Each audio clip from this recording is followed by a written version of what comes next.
រងថ្ងៃនេះប្រជាជនខ្មែរយើងកំពុងដើរខុសប្លែកដោយសារវិស័យអបអសោកហ្នឹងវាអត់តាមមាន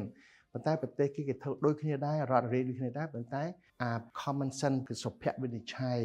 អាចចំណេះដឹងអាចទលំទលាយ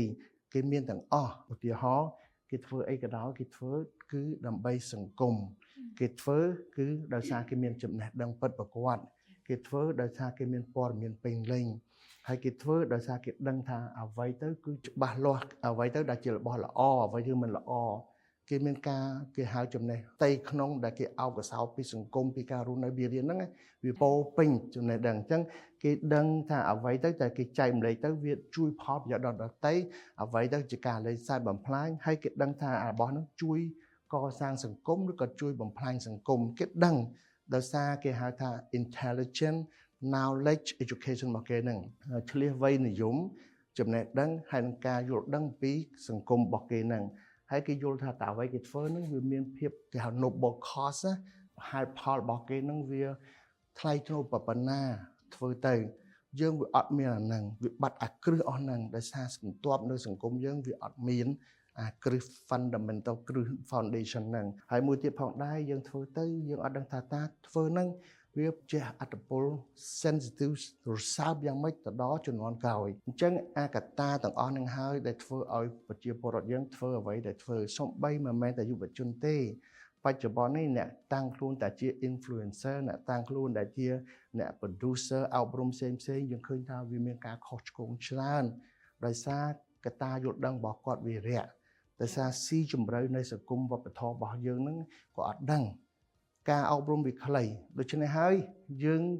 ចង់ទប់គាត់ក៏ទប់មិនកើតយើងចង់បរៀនវាកើតវាចេញពីគេហៅថា basic លូតលាស់របស់គាត់មកកតាសាមញ្ញភាពពីលូតលាស់របស់គាត់មកដូច្នេះហើយការផលិតទាំងអស់ហ្នឹងសូម្បីតែយើងនិយាយមើលថាឧទាហរណ៍គាត់និយាយអំពីគេហៅថា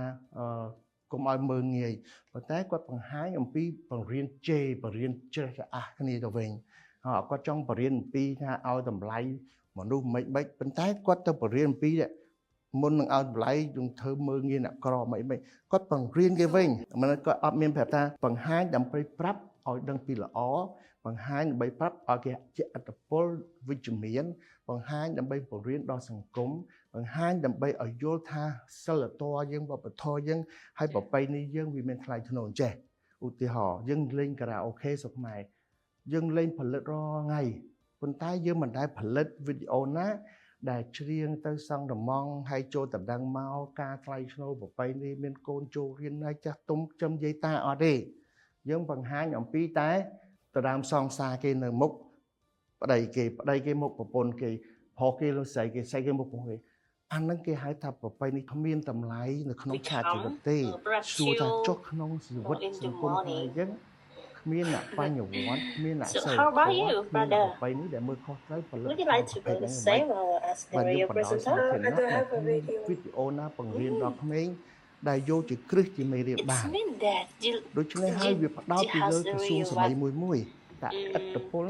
វាចេះដល់ក្មេងសាខយ៉ាងម៉េចចឹងវាមានពើហិង្សាលើវាមានការផិតគ្នាវាមានការលែងលះវាមានការលែងខ្វល់អំពីតម្លៃដីគេប្រពន្ធគេសង្សារគេវាគ្មានខ្វល់អំពីតម្លៃស្ត្រី number 1 so នៃក្រសួងសម័យចេញពីកត្តានៃការអប់រំសង្គមចេញពីកត្តានៃការយល់ដឹង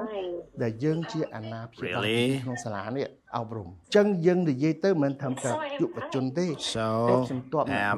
ដល់ការខ្វះដឹងហើយគេហៅថាបញ្ញវន្តហើយនឹងគេហៅថាឆ្លៀសអារម្មណ៍